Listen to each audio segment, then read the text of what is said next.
انا بے شک ہم ہدیناہ ہدایت دی ہم نے اسے السبیلا راستے کی اما خواہ شاکرن شکر گزار ہو و اما اور خواہ کفورا ناشکرا ہو.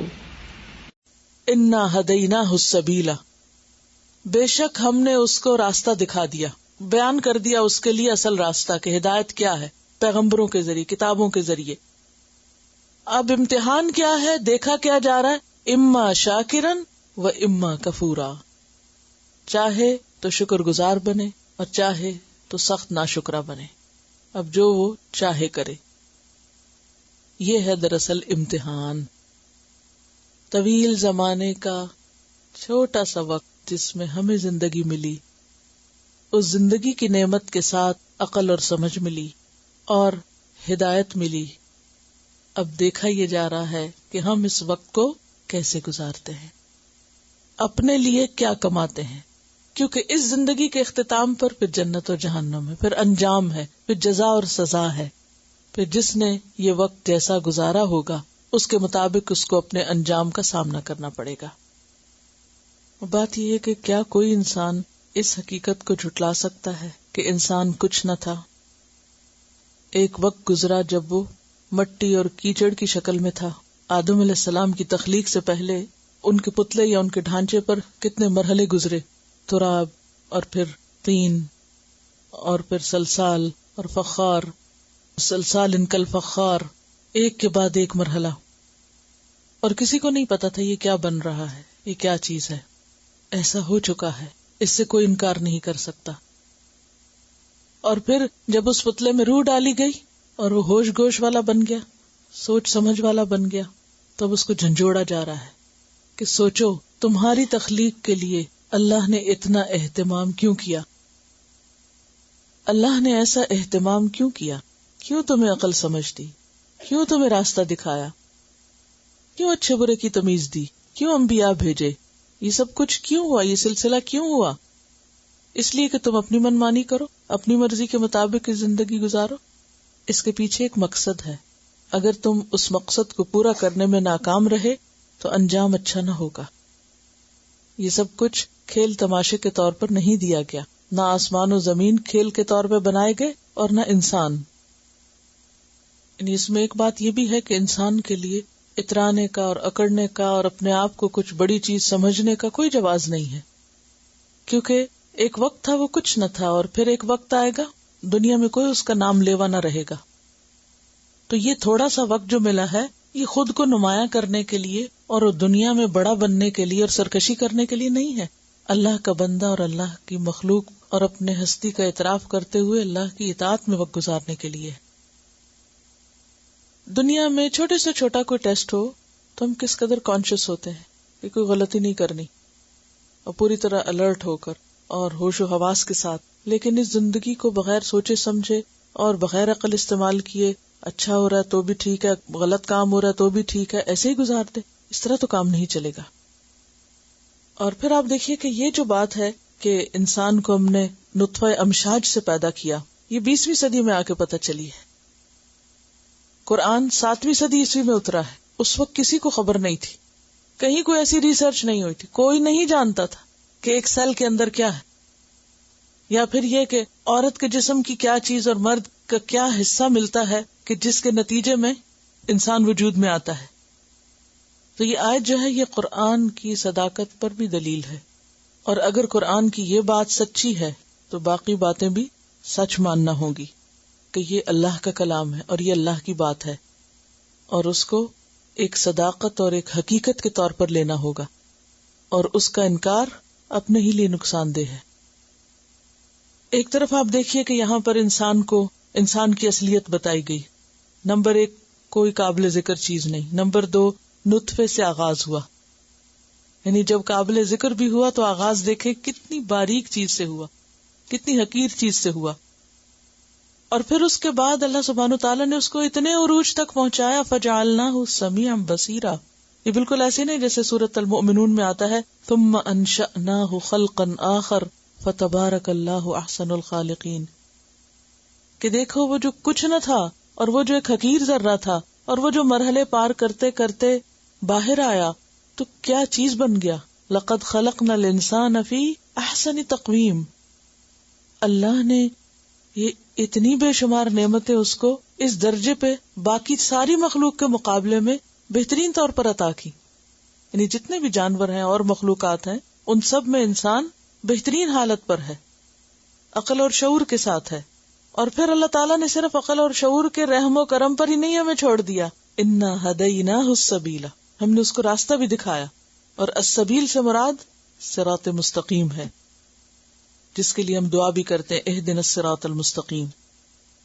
سمود کے بارے میں بھی آپ نے پڑھا، وَأَمَّا ثَمُودُ فَهَدَيْنَاهُمْ فَاسْتَحَبُّوا الْعَمَى عَلَى الْهُدَى.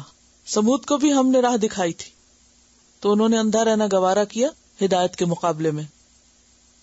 ایک اور جگہ پر آتا وَهَدَيْنَاهُ النَّجْدَيْنِ، ہم نے اس کو دونوں راستے دکھا دیے.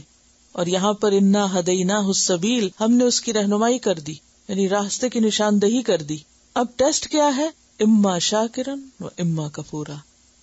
مجھ سے اور آپ سے کیا دیکھا جا رہا ہے کہ جو نعمتیں ہمیں ملی ہیں ان کے ہم کتنے قدردان ہیں، کتنے شکر گزار ہیں. اور خاص طور پر 3 نعمتیں ایسی ہیں، 2 دنیا میں اور 1 آخرت میں، کہ جن کی کوئی مثال نہیں اور جو سراسر اللہ ہی کے ہاتھ میں ہے. نمبر 1 زندگی کی نعمت. کوئی کسی کو زندگی دے ہی نہیں سکتا. آپ دیکھیں کہ بعض اوقات بظاہر دیکھنے میں صحیح سلامت بچے پیدا ہوتے ہیں، ان میں روح نہیں ہوتی. شاید آپ نے بھی کوئی ایسا بچہ دیکھا ہو. مجھے اتفاق ہوا تھا، ہماری ایک رشتے دار کا ایک بچہ پیدا ہوا کہ بہت چھوٹی تھی میں، تو بہت رو رہی تھی. ان کے بہت عرصے بعد بچہ ہوا اور وہ مردہ تھا، شاید یہ پیدا ہوتے ہی فوت ہو گیا. تو وہ جس کیفیت سے وہ خاتون گزر رہی تھی، تو اس سے مجھے توجہ کرنے کا موقع ملا کہ کیا وجہ کیا ہے نا، اور اس بچے کو کیا ہے. بچے کو کچھ نہیں تھا بظاہر، ابھی بھی میرے ذہن میں وہ نقشہ آتا ہے، بظاہر صحت مند ٹھیک ٹھاک پورے اعضاء کے ساتھ بچہ لیٹا ہوا ہے، لیکن اس میں روح نہیں ہے. ایک وہ بچہ پیدا ہوتا ہے نا جس کی اس کے ماں باپ کو کوئی ضرورت نہیں ہوتی یا اس کو کوئی خاص اہمیت نہیں ہوتی. اور ایک گھر میں بچہ پیدا ہوتا ہے کہ جو ترس ترس کے، یا جیسے کہتے ہیں کہ دعائیں کر کر کے ایک بچہ آتا ہے. اب وہ بچہ اگر اس میں روح نہ ڈالے تو اتنے رشتے دار اکٹھے ہیں، سب افسوس کر رہے ہیں، سارے تسلیاں دے رہے ہیں، معلوم نہیں کیا کیا، کوئی بھی ایک ان میں سے اس قابل نہیں کہ اس بچے کو زندہ کر دے، کہ جس کے لیے ماں باپ نے اتنا انتظار کیا اور اتنی دعائیں مانگی، اور معلوم نہیں کیسے کیسے شوق تھے ان کے، کوئی نہیں ڈال سکا. تو زندگی کی نعمت جو ہم سب کو ملی اور اس وقت ملی ہوئی ہے، اور یہ ایک وقت آئے گا کہ چلی جائے گی، واپس لوٹ جائے گی. اور جو کل ہم نے وہ منظر پڑھا کہ کس طرح پاؤں سے روح نکلتے نکلتے آ کے آخر دل تک پہنچتی ہے اور باہر آ جاتی ہے. تو یہ جو اس وقت نعمت ملی ہوئی ہے، اس کی قدر پہچانیں، اس وقت کو ضائع نہ کریں، اسے ہاتھ سے نہ جانے دیں، اس کو غیر ضروری اور کم ضروری چیزوں میں نہ لگائیں، اس سے خوب فائدہ اٹھائیں. تو یہ ایک بڑی نعمت ہے. دوسری نعمت ایمان کی نعمت، یہ صرف اللہ نے دی ہے ہمیں، ہم میں سے کوئی اس قابل نہ تھا کہ خود سے ڈھونڈ لیتا. یہ صرف اس کا خاص رحم ہے ہم پر. اس نعمت کی قدردانی اور شکر گزاری بہت زیادہ ہم سب کو کرنی چاہیے. ہم پوری دنیا کی دولت خرچ کر دیتے تو ہم ایمان حاصل نہیں کر سکتے تھے اگر اللہ نہ چاہتا. اور تیسری ایک بہت بڑی نعمت ہے، اور وہ بھی صرف اللہ کے فیصلے سے ملتی ہے، اور وہ جنت ہے. جس نے پہلی 2 نعمتوں کی قدر کر لی، اللہ اس کو وہ نعمت بھی دے دے گا اپنے کرم اور فضل سے. اور اگر کسی نے ان پہلی 2 نعمتوں کی قدر نہ کی، وہ تیسری کا مستحق نہیں ہے. پھر وہ اس کی مرضی ہے، جسے چاہے دے، جو چاہے کرے. قرآن پاک میں آتا نا یخلق ما یشاء یہدی من یشاء یدخل فی رحمتہ من یشاء، یہ ساری اس کی مشیتیں ہیں. تو خوش قسمت ہیں ہم جنہیں اس نے زندگی بھی دے رکھی ہے اور ایمان بھی دیا ہوا ہے. لیکن ہم اس کو فار گرانٹیڈ نہ لیں، کیونکہ حدیث میں آتا ہے کہ کل الناس یغدو فبائع نفسہ فموبقها ومعتقها. کل الناس یغدو، ہر شخص سویر کرتا ہے، ہر روز آپ سویرے اٹھتے ہیں. فبائع نفسہ، تو وہ بیچنے والا ہے اپنے نفس کو، اپنے نفس کو بیچ رہا ہوتا ہے، یعنی اس کا سودا کر رہا ہوتا ہے. فموبقها، یا تو اسے ہلاک کر ڈالتا ہے، وموتقها، یا اس کو چھڑا لیتا ہے. کل نفس بما کسبت رہینہ، یعنی یا تو اچھے کام کرتا ہے تو وہ اس کو نفع میں لے لیتا ہے، یعنی اس سے کچھ کما لیتا ہے، یا پھر اس وقت کو، دن کو ضائع کر دیتا ہے اور اپنے آپ کو خسارے میں ڈال دیتا ہے. تو ہم میں سے کتنے ہیں جو اس زندگی کے قدردان ہوں اور اس زندگی کو واقعی اہم ترین بہترین کاموں میں گزارے اور ان کو ضائع کرنے والے نہ بنے. اور آپ دیکھیے کہ دل بدلتے اور پلٹتے اور مزاج بدلتے پتہ بھی نہیں چلتا انسان کو. ایسی پھسلن ہے اس زندگی میں کہ انسان اپنے آپ کو جتنا بھی سنبھالے، جیسے کیچڑا والا راستہ ہوتا ہے نا، جتنا چاہیں آپ سنبھالے کہیں نہ کہیں آپ سکڈ کر ہی جاتے ہیں. جیسے برف پڑتی ہے تو آپ جتنا مرضی سنبھال کے گاڑی چلائیں، جتنے بھی محتاط رہیں، کہیں نہ کہیں پھسلن. اور اگر ذرا بھی غفلت ہو گئی تو بعض اوقات چھوٹی سی پھسلن بہت بڑی ہلاکت کا سبب بن جاتی. ہم وہی ہوتے ہیں. تو اصل امتحان کیا ہے کہ ہماری دل کی حالت کیا ہے. شکر گزار ہے اور شاکر بارہا پیچھے آپ پڑ چکے ہیں. دل سے بھی شکر گزاری، زبان سے بھی شکر گزاری، اور رویے اور عمل سے بھی شکر گزاری جو بھی نعمت ملی ہے. اور شکر گزاری کیا ہے؟ پازیٹیو تھنکنگ، اللہ کے بارے میں مثبت سوچ، دین کے بارے میں، اور جو کچھ ہمیں نعمتیں ملی ہیں ان کی طرف توجہ اور دھیان، اور ان کو صحیح طور پر استعمال کرنے کی فکر. وہ اما کفور، اور کفور جو ہے یہاں پر فعول کے وزن پر ہے، اور فعول کا وزن مبالغے کا وزن ہے، بہت ناشکرا. پھر سنیے، جتنے بھی بچے ہمارے ہاں پیدا ہوتے ہیں تو اس کو پا کر کتنے شکر گزار ہوتے ہیں اور سوچتے ہیں کہ یہ واقعی اللہ نے دیا ہے، اور اس کی قدر کریں اور اس کی صحیح تربیت کریں اور اس کو اپنے لیے مصیبت نہ سمجھیں، کیونکہ ہر نعمت کے ساتھ کانٹے بھی ہیں، مشکلات بھی ہیں. تو پھر ہم گھبرا کے کبھی زبان سے ایسی باتیں نکالنے لگتے ہیں، کبھی مائیں بددعائیں بھی دینے لگتی ہیں. تو یہ سب بھی ناشکرے پن میں آتا ہے. اب یہ جو بات ہے کہ ہم شکر کتنا ادا کرتے ہیں، یہ جو اللہ نے ہمیں نعمتیں دی ہیں، یعنی خاص طور پر کان کا اور آنکھ کا جو ذکر ہے، یہ بظاہر دیکھنے میں تو کان ہے اور آنکھ ہے، اور ہم کبھی بھی غور نہیں کرتے کہ یہ بنا ہوا کیسے ہے اور کس کس چیز سے بنا ہوا ہے، اور اس کو اللہ نے کیسے تخلیق کیا ہے اور کس سے تخلیق کیا ہے. ایک ایسی چیز کہ جو قابل ذکر ہی نہیں تھی اور اس کی کوئی حقیقت ہی نہیں تھی، نان ایگزسٹنٹ تھی ایک طرح سے. Dearest Ustaza, Assalamu alaikum. I read a book, The Greatest Miracle in the World, in which the author asks the readers to count their blessings. While reading that book, I was amazed to see how much we can be thankful for, but how little do we give thanks. In Surah Ibrahim, we read in Ayah 34 that if we count the ni'mats of Allah, we cannot count them. We can see because the 100 million receptors in our eyes enable us to see. کیا کبھی 100 million Times ہم نے الحمدللہ کہا صرف آنکھ کے لیے، صرف ایک ایک ریسپٹر کے لیے کہ جس کی وجہ سے ہم دیکھنے کے قابل ہیں. We can hear because the 24,000 fibers in our ears vibrate to make us hear. We can move, stretch, run, etc. with the help of 500 muscles, over 200 bones, and 7 miles of nerve fiber. We can move, stretch, run, etc. with the help of 500 muscles, over 200 bones, and 7 miles of nerve fiber. Our heart beats. It beats 36 million beats each year, pumping 600,000 gallons of blood each year through 600 miles of veins, arteries, and tubing. It beats 36 million beats each year, pumping 600,000 gallons of blood each year through 600 miles of veins, arteries, and tubing. Within 5 quarts of blood are 22 trillion blood cells, and within each blood cell are millions of molecules, and within each molecule is an atom moving at more than 10 million times each second. Each second, 2 million of our blood cells die, replaced by 2 million more. Each second, 2 million of our blood cells die, replaced by 2 million more. Our brain is the most complicated structure in the universe.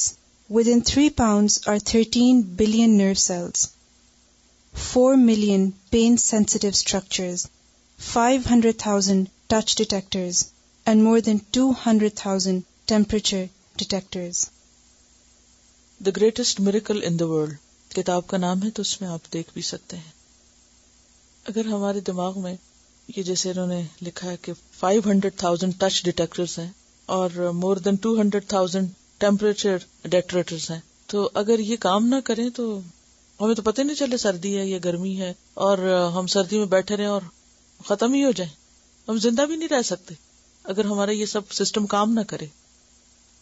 تو یہ ایسے ہی بنا دیا اور اتنا accurately, اتنا perfect کہ ہم ان سے اپنی منمانی کرتے رہے، اور جس نے یہ سب کچھ دیا ہے اس کا شکر ہی ادا نہ کریں اور اس کی مرضی کے مطابق زندگی بسر نہ کریں.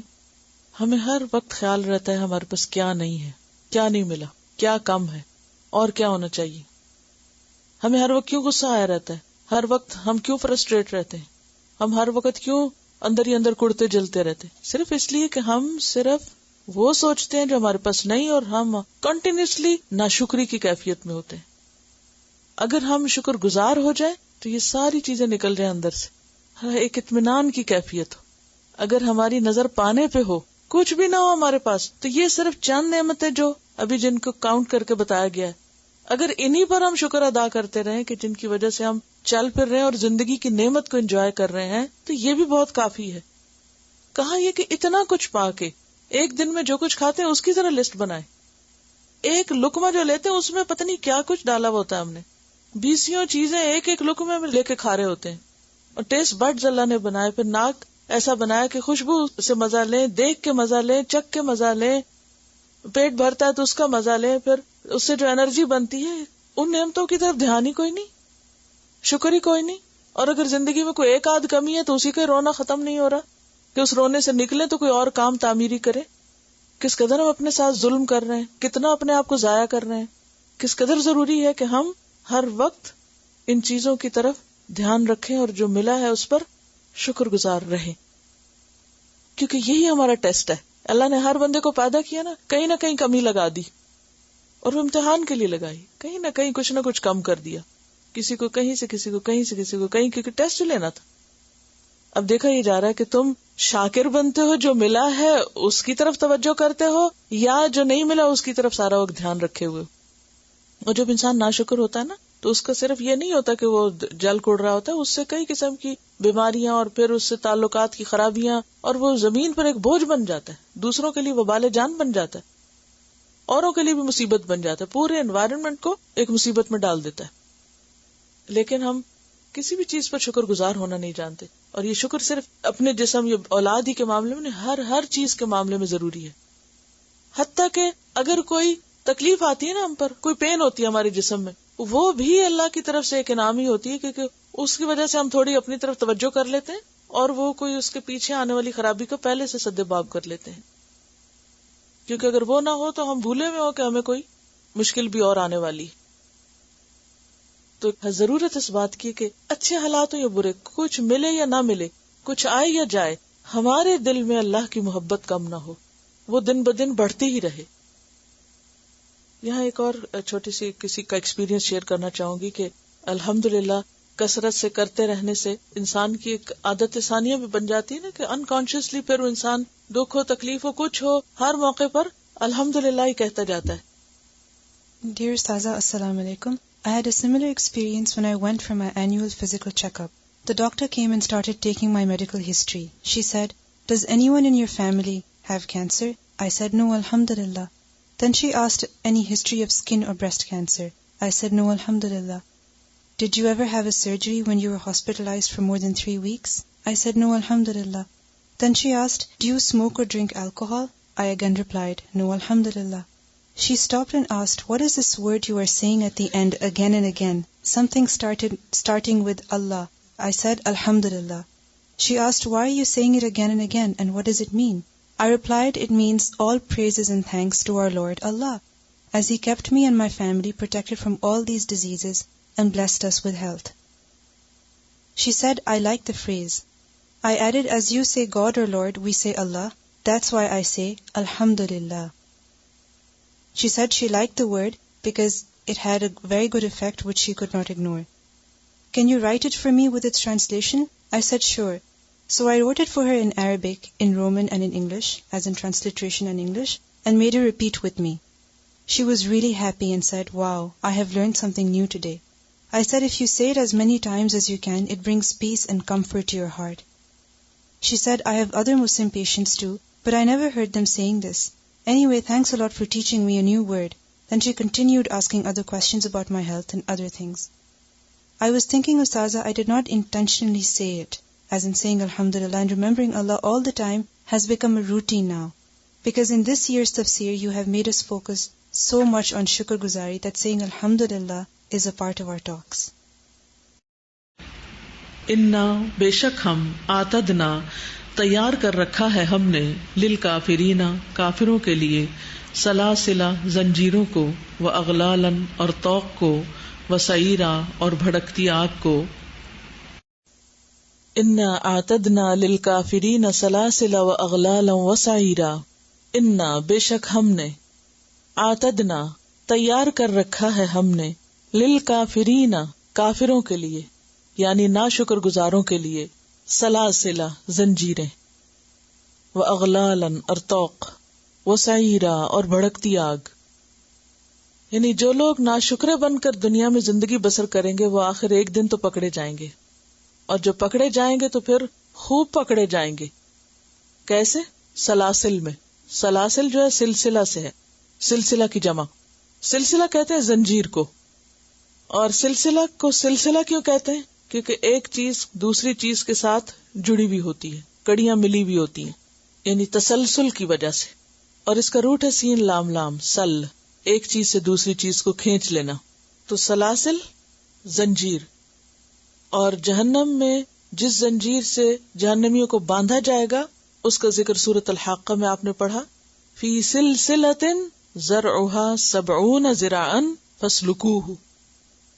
فی سلسلۃ ایک زنجیر میں، ذرعها جس کا طول 70 ذراعا 70 گز ہے، فاسلکوہ پس اس کو اس میں داخل کرو. واغلالا اور اغلال جو ہے غل کی جمع ہے. ہر وہ چیز جس سے اعضاء کو جکڑا جائے اور اس عضو کو اس کے وسط میں باندھ دیا جائے، جیسے ہتکڑی، بیڑی، طوق، چاہے وہ گلا باندھنے کے لیے ہو، چاہے ہاتھ باندھنے کے لیے، چاہے پاؤں باندھنے کے لیے. ان سب کے لیے کیا لفظ آتا ہے؟ اغلال. ہتکڑیاں، بیڑیاں، طوق. وسعیرا اور بھڑکتی ہوئی آگ. سورۃ غافر میں آتا ہے اذ الاغلال فی اعناقہم والسلاسل یسحبون فی الحمیم ثم فی النار یسجرون. اغلال کہاں ہوں گے؟ اعناق میں ہوں گے، گردن میں، اور باقی جسم زنجیروں میں بندھا ہوا ہوگا. اور پھر اوپر سے ابلتا پانی، یسحبون فی الحمیم اس میں کھینچے جائیں گے. ثم فی النار یسجرون پھر آگ میں جھونکے جائیں گے. حالت کیا ہوگی؟ تھوڑی دیر کے لیے امیجن کریں کسی ایسے شخص کو کہ جس کے گلے میں طوق ہو، گلا بھی جکڑا ہوا ہے، گردن اکڑی ہوئی ہے، جسم بھی پکڑا ہوا ہے، اور کبھی وہ ابلتے پانی میں سے گزارا جا رہا ہے اور کبھی وہ آگ کے شعلوں میں پھینکا جا رہا ہے. اور یہ سزا ہے کس چیز کی؟ ناشکرے پن کی، کہ اس انسان نے اللہ کی دی ہوئی نعمتوں کی قدر نہیں کی، ان کو صحیح استعمال نہیں کیا، ایکنالج نہیں کیا، اللہ کی نعمتیں نہیں سمجھا، اللہ کے رستے میں نہیں لگایا.